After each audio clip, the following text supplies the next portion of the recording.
The Junkyard Discovery. The wind howled across the old junkyard, pushing dark clouds over the sky. It was cold, lonely, and forgotten. Long ago, this place used to repair starships. Now it was a graveyard for broken machines, rusted metal, and memories no one wanted. Ethan, a human scavenger, moved slowly through the mess. He wore a thick coat, dirty boots, and a scanner strapped to his arm. He wasn't rich or famous. He survived by finding old tech, fixing it, and selling it. Tonight, his scanner beeped. Something nearby was giving off a strange energy signal. He followed it deeper into the junkyard. He climbed over broken ship parts and stepped through thick metal dust. Then he heard something. It wasn't loud, but it was real. A soft groan. Ethan froze. He pointed his flashlight in that direction. Behind a pile of scrap, something moved. He took slow steps forward, pushed away broken wires, and then he saw her. A girl. An alien girl. She was lying on her side, barely breathing. Her skin was a soft, purple color marked with bruises. Her long silver hair was dirty, tangled with grease and dust.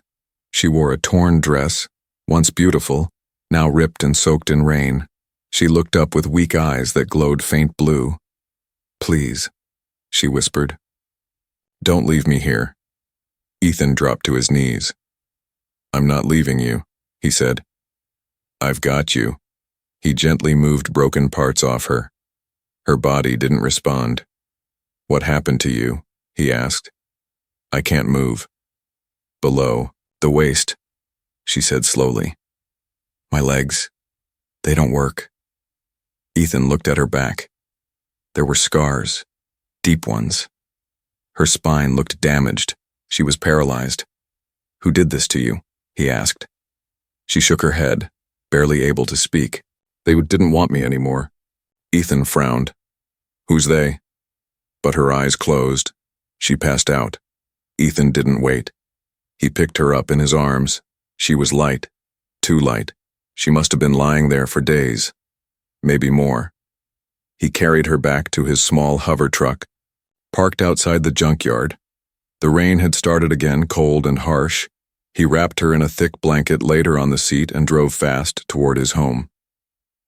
Ethan lived in a small repair hut near the edge of the wastelands. It wasn't fancy, but it was safe and quiet. He placed her on the soft couch near the heater. He cleaned her wounds with care. Most were old and healing badly. Someone had hurt her, then left her like trash. He gave her warm water. She didn't wake up, but she was alive. That night, Ethan stayed awake. He kept checking on her. His mind was full of questions. Who was she? Why was she thrown into a junkyard? And who could be so cruel? At dawn, she opened her eyes again. "You're safe," Ethan said softly. She looked around, confused. "This isn't the junkyard," she said. "No, it's my home. I brought you here." She blinked. "You saved me." Ethan gave her a small smile. "Yeah, looks like it." She tried to sit up but groaned in pain. Her legs didn't move at all. "What's your name?" Ethan asked. "Viola," she said. "From House Trevelyan."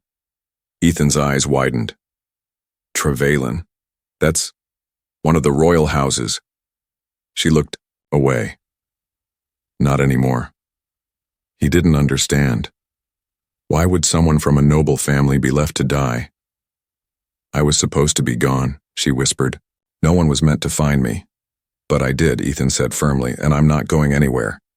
Vela turned to look at him. For a moment her face was calm, then a single tear rolled down her cheek, not from pain, but from the shock of being seen again. She was thrown away like trash. The rain had stopped, but the sky outside Ethan's small home still looked gray. Inside, the room was warm. The soft hum of the heater filled the silence. Vela lay on the couch, wrapped in a blanket. Her eyes were open, staring at the ceiling. She wasn't sleeping. She was thinking, remembering. Ethan brought her a hot drink. "It's not alien medicine," he said, "but it'll keep you warm." She took it with both hands. Her fingers were still weak. The cup trembled in her grip. I didn't thank you, she said quietly, for pulling me out of that place. You don't need to, Ethan replied. No one should be left like that. Viola looked at him. There was something in her eyes, not fear, not anger, shame. You don't understand, she whispered. I wasn't just forgotten, I was thrown away. Ethan sat beside her. You said your name was Vela, from House Trevelyan. That's a royal name, right? She gave a bitter laugh. Used to be, not anymore. Then tell me, Ethan said gently. What happened to you? Vela stared at the drink in her hands for a long time. Then she spoke. I was born in a high house. My father was strict but kind. He believed in honor, tradition, strength. I trained in leadership, learned every rule, every law. I was supposed to be his heir. She paused. Her voice cracked. But then, I fell during a lab test. It was an accident, at least I thought so. A machine burst. My back broke. Doctors said I'd never walk again. Ethan listened without a word. I thought my family would still love me, she said, but the moment they heard the news, they changed. How? They stopped visiting. They spoke to me like I was already gone. My mother said I was no longer worthy of the name. My uncle took over my duties. Everyone smiled in public, but behind closed doors, they were already planning my funeral. Ethan clenched his jaw. That's not a family. Viola nodded slowly. One night I was taken from my bed. They said I was going to a healing center. I believed them. Her hands gripped the blanket tightly now. They flew me out to that junkyard. No guards. No goodbye. Just silence. They dropped me in the tadier dirt and left. Ethan's stomach turned.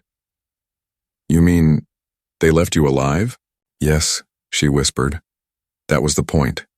No public death, no scandal, just forgotten. For a long time, Ethan didn't speak. Finally, he said, You were never the problem, Vela. They were. You don't throw people away like trash. She wiped her eyes. They didn't think anyone would find me. Ethan gave a small, grim smile. Well, too bad for them. Because I did. Vela looked at him. Why are you helping me? I'm no one now. You're not no one, Ethan said. You're still breathing. That means your story's not over. That night, Vela couldn't sleep. Her body still hurt, but it was her mind that wouldn't rest. Over and over she saw their faces, cold, emotionless, her own mother. Turning away, she whispered to herself, You left me to die, but I'm still here. The next morning, Ethan rolled in a strange machine, half-built, wires hanging out, a metal frame standing upright. What is that? Vela asked. He smiled. A start. A start. For what? To help you stand again. The family's secret Viola stared at the strange metal frame Ethan had built. It looked rough, parts from broken loaders, servos from mining bots, but it stood tall, strong, like something waiting to help someone rise again. She looked up at him. You really think I can walk again with that? Ethan shrugged. Maybe not walk far, not yet, but stand?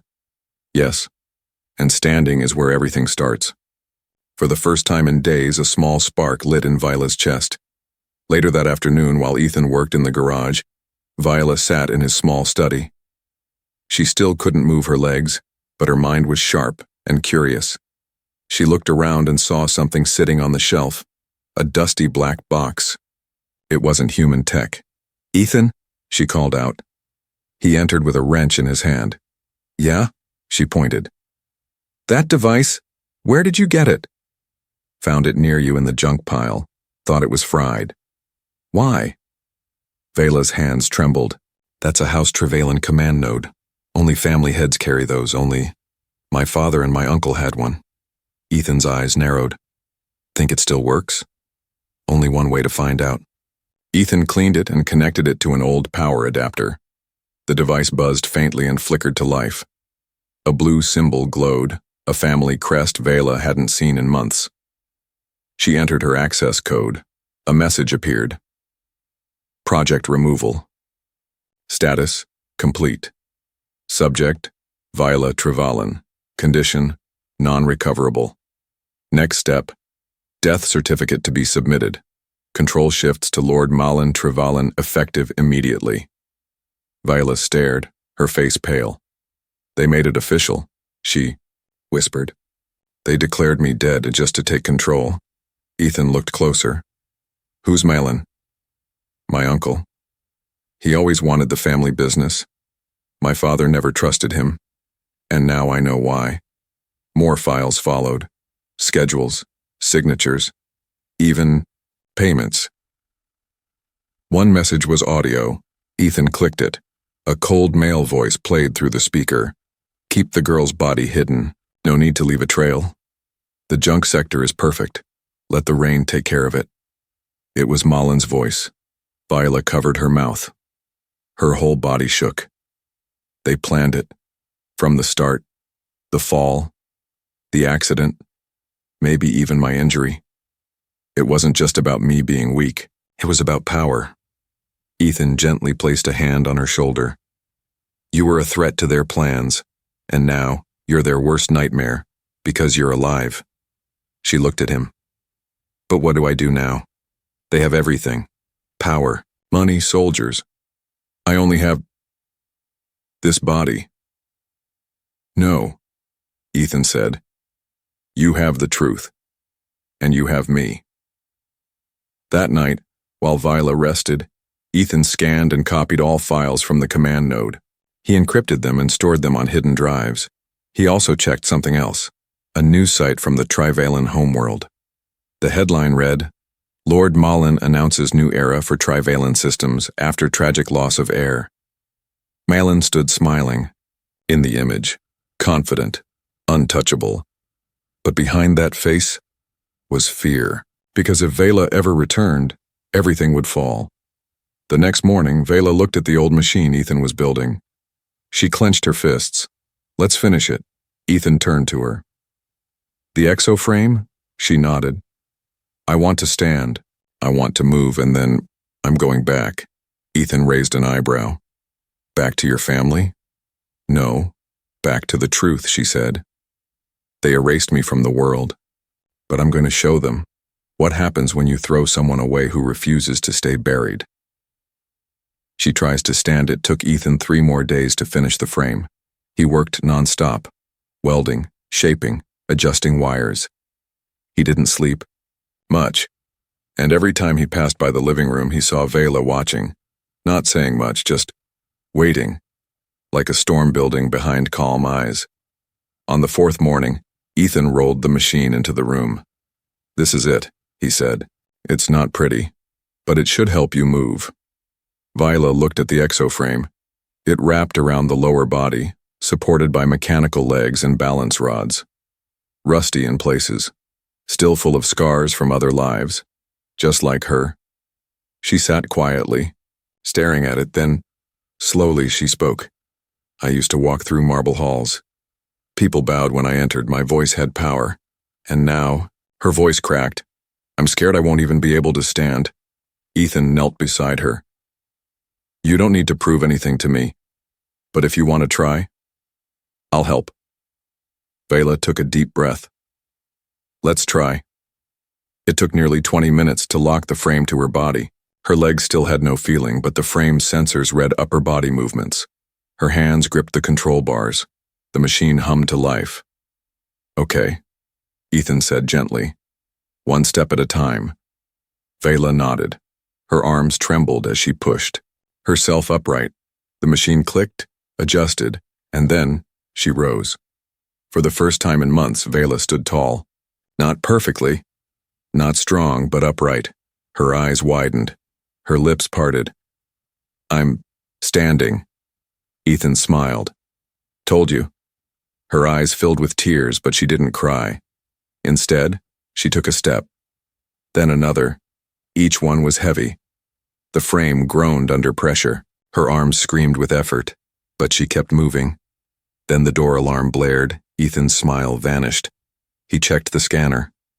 2 unknown signals, moving fast, not local. Vela stopped walking. It's them. They found me. Ethan handed her a plasma pistol. "Can you use one?" "I could use two," she said. Seconds later, the door burst open. Two bounty hunters stepped in, one tall and armored, the other short and fast. Their weapons glowed with plasma charge. They didn't speak. They were here to clean up a mistake. Vela Ethan ducked behind the workbench and fired a warning shot. One bounty hunter dove to the side. The second rushed toward Vela, but she didn't run. Instead, she stood her ground. Shaky, but firm, the bounty hunter raised his blaster. Vela waited, and then smashed the control bar on her exo-frame. Boost engaged. She surged forward. The machine roared, and her metal leg slammed into the hunter's chest, knocking him into the wall. The second hunter fired. The shot grazed her shoulder. She winced, but lifted the pistol and returned fire. One clean shot. The hunter fell. Silence. Ethan peeked out. "Are you okay?" Vela's breath was shaky. Blood trickled down her arm. She wiped it away. "I'm fine." Ethan walked over. "You just took down two professional killers." "I used to give orders," she said softly. "Now I fight for myself." Ethan looked at her. "What changed?" She looked at the broken door. "They came here expecting the girl they threw away. But I'm not her anymore." She turned to Ethan. "Let's go. It's time they see what they failed to bury." Ethan is captured. They left before dawn. The sun hadn't risen yet, but the sky was turning pale blue. Ethan packed their supplies, weapons, and a small data chip that carried the stolen family messages. Their proof. Vela sat in the hover truck, her new exo-frame humming quietly. She wasn't nervous. She was ready. They drove toward the nearest starport. It would take hours to reach it, but they stayed off the main roads, avoiding scanners. They didn't speak much. The silence between them wasn't empty. It was focused. Every second was closer to home. Every second was closer to danger. Halfway there, Ethan pulled over to check the engine. It had started to overheat. 5 minutes, he said, sliding under the truck. Viola waited in the front seat, her eyes scanning the horizon. The wind made the dust dance in the air. Everything looked normal until it didn't. She saw a flicker in the distance, then two shapes, fast-moving, low to the ground. Not vehicles. Hunters. "Ethan!" she shouted. He rolled out just as plasma. Fire cracked past him, burning the dirt. They were surrounded. 3 bounty hunters this time. Heavily armed. Their armor was marked with a strange red symbol. House Trevelyan's secret enforcers. This wasn't random. This was planned. Ethan fired. Back, taking cover. Viola leapt out of the truck, balancing on her exo-frame. She ducked behind a metal crate and returned fire, heart racing. The bounty hunters moved fast. Too fast. They weren't here to kill. They were here to capture. One of them threw a sonic grenade. It exploded near the truck, shaking the ground. Vela screamed, "Ethan!" No answer. She rushed toward the smoke, coughing, half blind from the blast, and then she saw him, unconscious. A dart stuck in his neck. The hunters were dragging him toward a ship. "No," she shouted, firing wildly, but her aim was off, her hands were trembling. Her legs couldn't run fast enough. She chased them, screaming his name, but the ship's door closed, and in a flash of light, it took off. Ethan was gone. Hours passed. Vela sat in the wrecked truck, staring at the sky. Her hands bled from gripping, her weapon too tightly. Her chest hurt. He was taken because of her. She had asked him to help.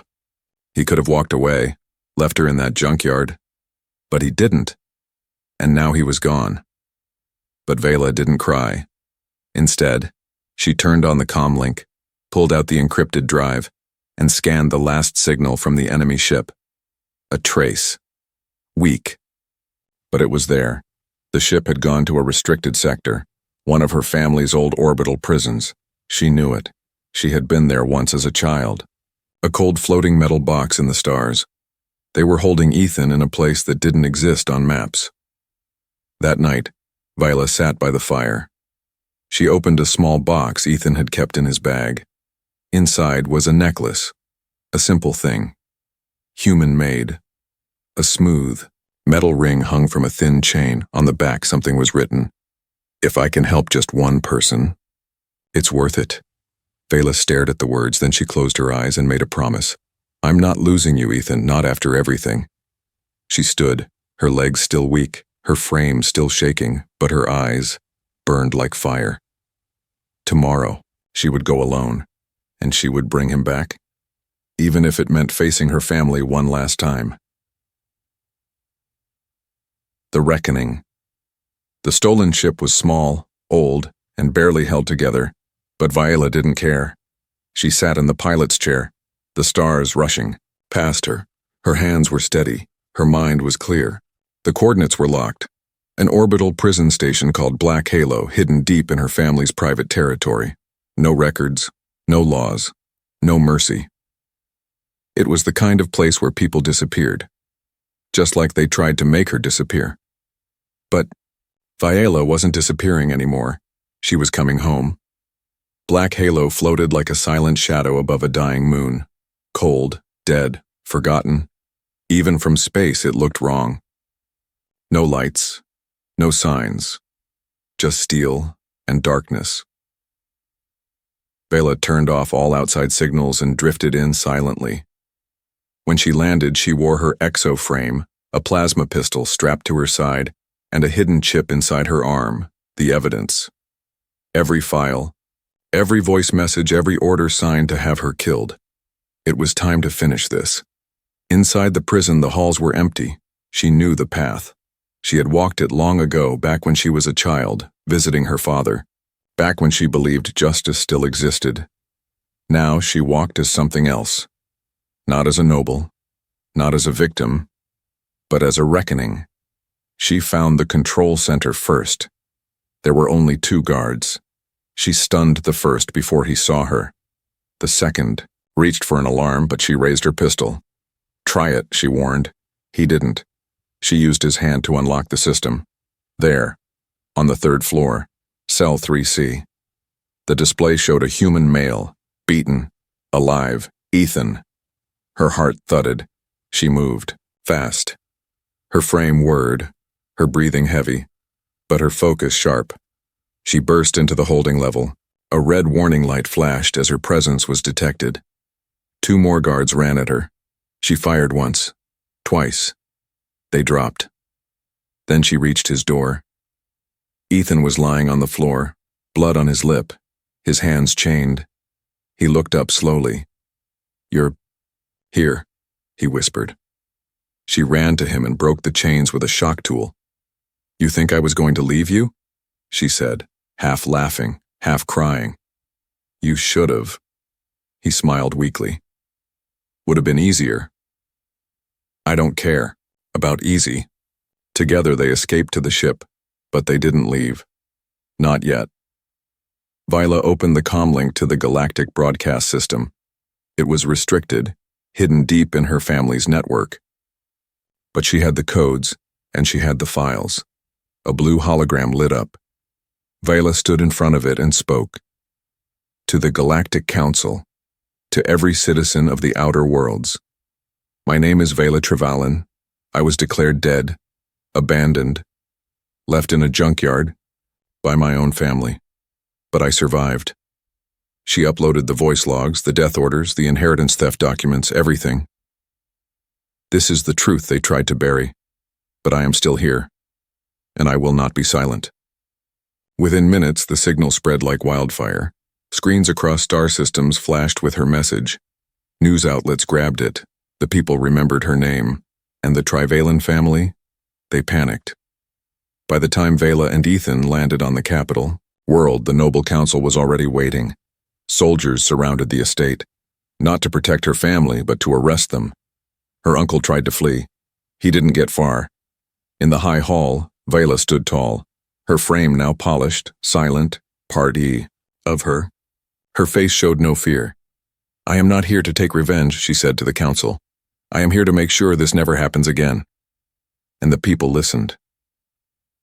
By nightfall, Lord Mullen was in chains, and Vela, She stood in the grand chamber of her ancestors, not as a decoration, not as a shadow, but as a leader, and beside her always, Ethan. She stands on her own. The grand chamber of House Trivalin was quiet, not because it was empty, but because everyone inside was watching her. Nobles stood in rows, dressed in their finest robes, jeweled collars shining under the crystal lights. Soldiers lined the walls, fully armed, not to guard her but to witness what came next. And at the center of the hall there stood Vela.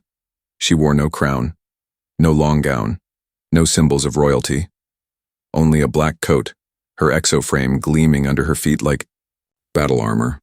A small cut still marked her cheek and her silver hair was pulled back simply, but she had never looked more powerful. She stood, and that was enough. The High Judge stepped forward.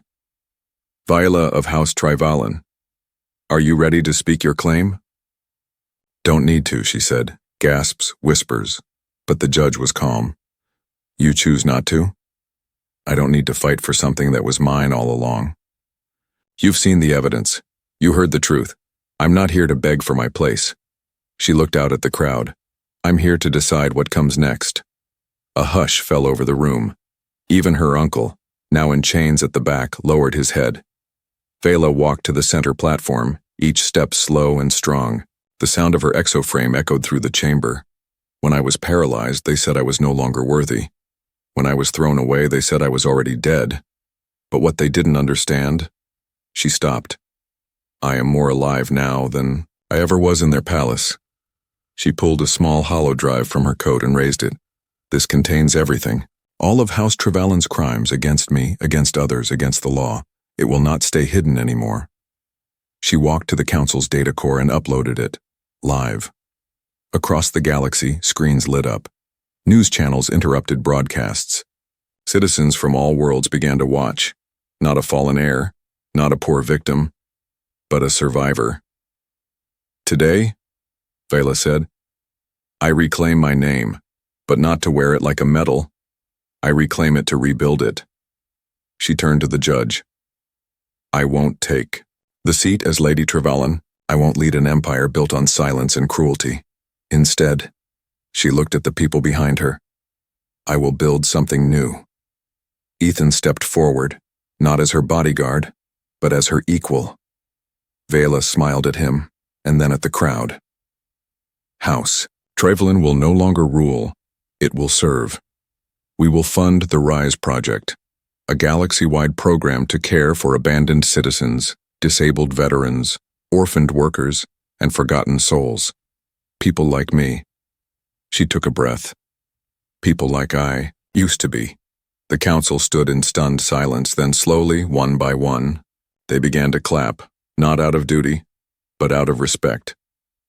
That night she stood on the balcony of the estate, looking up at the stars. Ethan stood beside her, holding 2 cups of hot spiced tea.